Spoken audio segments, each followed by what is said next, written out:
Hello दोस्तों, उस्मानी coaching centre channel में आप सभी का बहुत बहुत स्वागत है। दोस्तों, आज की इस वीडियो में हम बात करने वाले हैं हिंदी शॉर्ट हैंड के बारे में।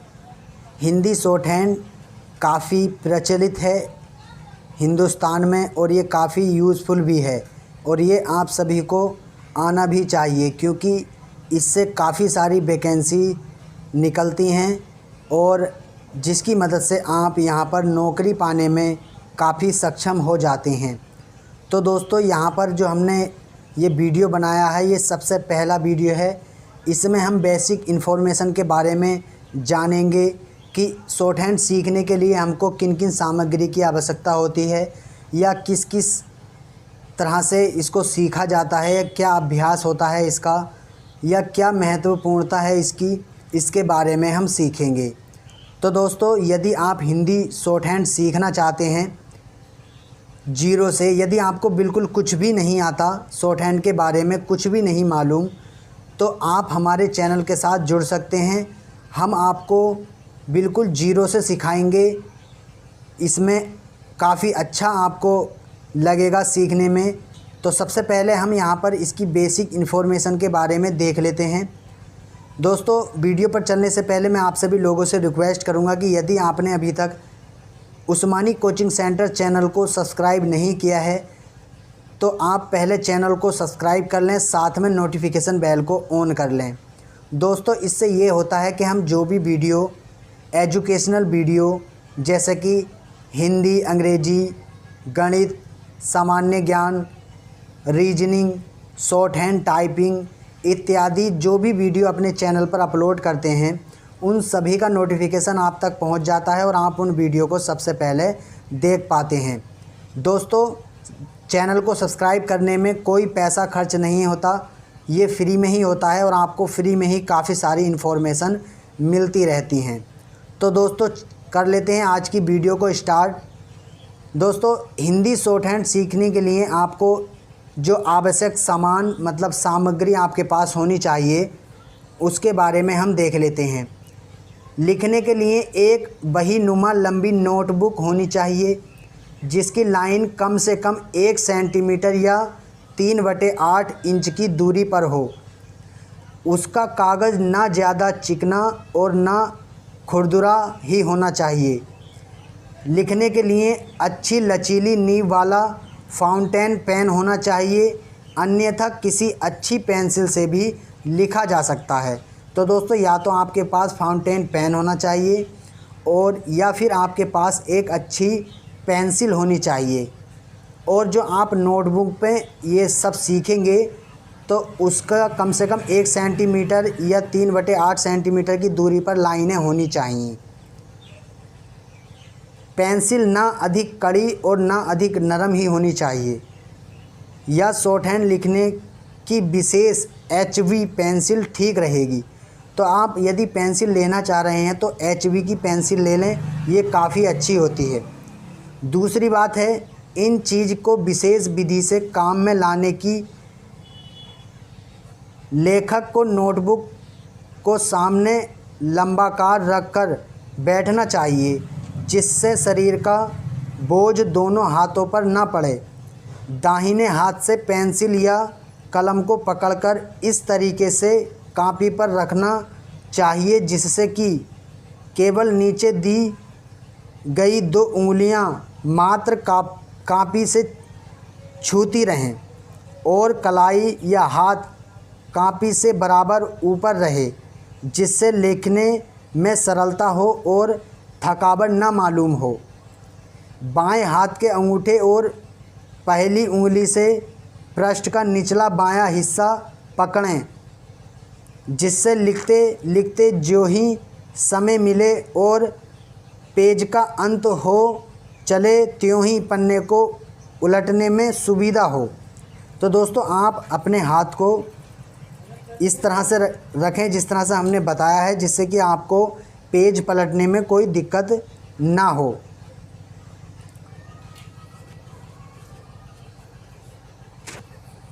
इस बात का ध्यान रखना चाहिए कि पेंसिल या कलम को ज़ोर से दबाकर ना पकड़ा जाए, क्योंकि ऐसा करने से हाथ जल्दी जल्दी नहीं चलता और लिखने में रुकावट सी महसूस होती है। तो दोस्तों आप पेंसिल को काफ़ी हार्ड तरीके से ना पकड़ें, एकदम बिल्कुल नॉर्मल तरीके से पेंसिल को पकड़ें, जिससे कि आपको लिखने में कोई परेशानी ना हो और आपको रुकावट महसूस ना हो। अब आपको अभ्यास किस तरह से करना है इसके बारे में हम देख लेते हैं। अच्छे समान शीघ्र लिपि लेखक को केवल सहायता मात्र दे सकते हैं। यदि आपके पास अच्छे साधन हैं, अच्छे सामान हैं, जैसा अच्छी पेंसिल हुई आपके पास, अच्छा आपके पास नोटबुक हुआ जिस पे आप लिख रहे हैं, तो ये आपकी केवल सहायता मात्र हैं, इससे आप अच्छा अभ्यास नहीं कर सकते। तो उसके लिए आपको अभ्यास की कमी को पूरा नहीं कर सकते। ये जो सामान है, संकेत लिपि के वर्णाक्षर ही ऐसे सरल ढंग पर आधारित किए गए हैं कि जितने समय में आप नागरी लिपि के क अक्षर को लिखेंगे, उतने ही समय में संकेत लिपि के क अक्षर को कम से कम 4 बार लिख सकते हैं। दोस्तों जैसे कि आपको मालूम होगा कि नागरी लिपि जैसे क होता है, उसको हम लिखते हैं तो उसमें कितना समय लगता है। यदि हम संकेत लिपि मतलब शॉर्ट हैंड में अगर हम क को लिखते हैं, तो जितने टाइम में हम नागरी लिपि को क को लिखेंगे हम, उतने टाइम में हम संकेत लिपि के क को कम से कम 4-5 बार लिख सकते हैं। आवश्यकता केवल आपके अभ्यास पर आधारित है। यदि आपने अभ्यास ठीक किया होगा तब आप अच्छे से लिख सकते हैं। दोस्तों आपका अभ्यास इतना पक्का होना चाहिए कि वक्ता के मुंह से शब्द के निकलते ही आपको लिख लें। जैसा मान लीजिए आपके सामने कोई बोलने वाला वक्ता लिखा है जो कि आपको मैटर बोल रहा है, उसके मुंह से निकलते ही आप अक्षर को लिख लें। आपका अभ्यास इतना अच्छा होना चाहिए, ज़रा भी आपको सोचना ना पड़े। इसके लिए पहले आपको केवल वर्णमाला का अभ्यास करना चाहिए। आपको वर्णमाला अपनी इतनी अच्छी तरीके से तैयार कर लेनी चाहिए कि आपसे कोई भी अक्षर कहीं का भी यदि अगर लिखवाए कोई, काट के बीच में से कहीं से भी, मतलब आपको बोले कि है लिखिए, क्या लिखिए या च लिखिए, इस तरह से आपको जो भी अक्षर बोला जाए आप उसको बिल्कुल तुरंत लिख दें बोलते के टाइम ही।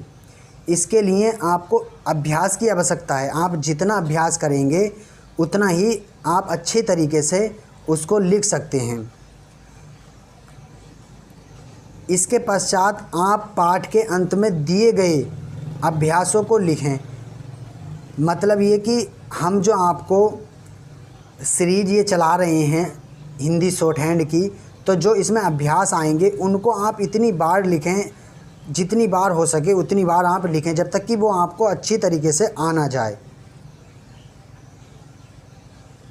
पहले अलग अलग कठिन शब्दों को और फिर मिलाकर इतनी बार लिखें कि बोले जाने पर सरलता से लिख सकें।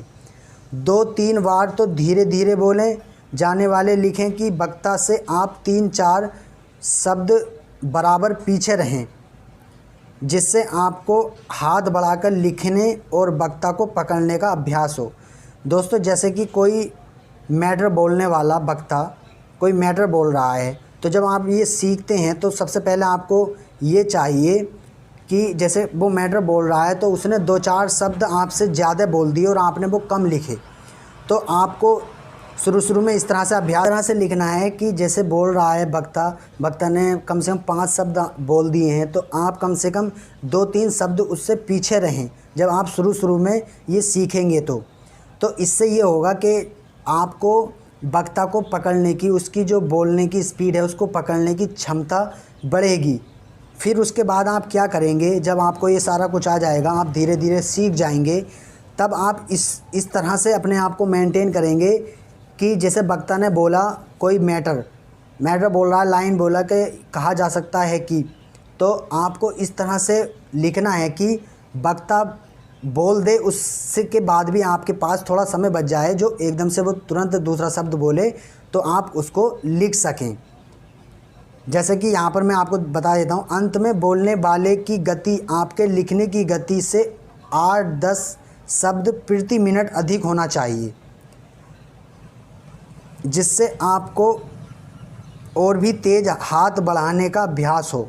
यदि ऐसा करने में कुछ शब्द छूट जाएं तो कोई हर्ज नहीं।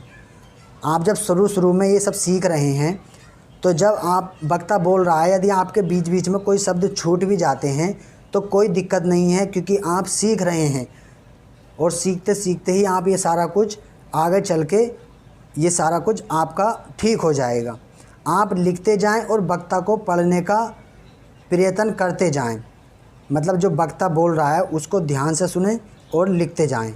नया पाठ लिखने पर जो नए शब्द या वाक्यांश आदि आते जाएं, नया पाठ जैसे कि मान लीजिए कोई नया पाठ आता है, कोई नए नए शब्द आते हैं, तो आप उन्हें कई बार लिखकर ऐसा अभ्यास कर लें कि उन्हें लिखते समय आप शब्द हाथ से निकलने लगे, सोचना ना पड़े। दोस्तों जैसे कि काफ़ी सारे शब्द ऐसे आते हैं जो वक्ता बोलता है, तो जैसे बोल दिया उसने कोई शब्द, तो कोई कठिन कठिन शब्द आते हैं, तो आपको उन शब्दों को एक तरफ को या तो नोट कर लेना है या उनको ध्यान में रख लेना है और उनको बाद में इतनी बार बनाकर देखना है, जितनी बार हो सके उतनी बार उनको बनाकर देखिए, जब तक कि वो आपके हाथ पर रट ना जाएं। जैसे कि वक्ता अगर फिर से उनको बोले कभी मैटर में, वो बीच में यदि आते भी हैं तो आप वक्ता के बोलते ही तुरंत उसको लिख दें। तो ये बातें आप ध्यान रखें। दूसरी बात ये है कि कुछ आप अभ्यास प्रतिदिन जहाँ तक हो सके एक निश्चित समय पर करें।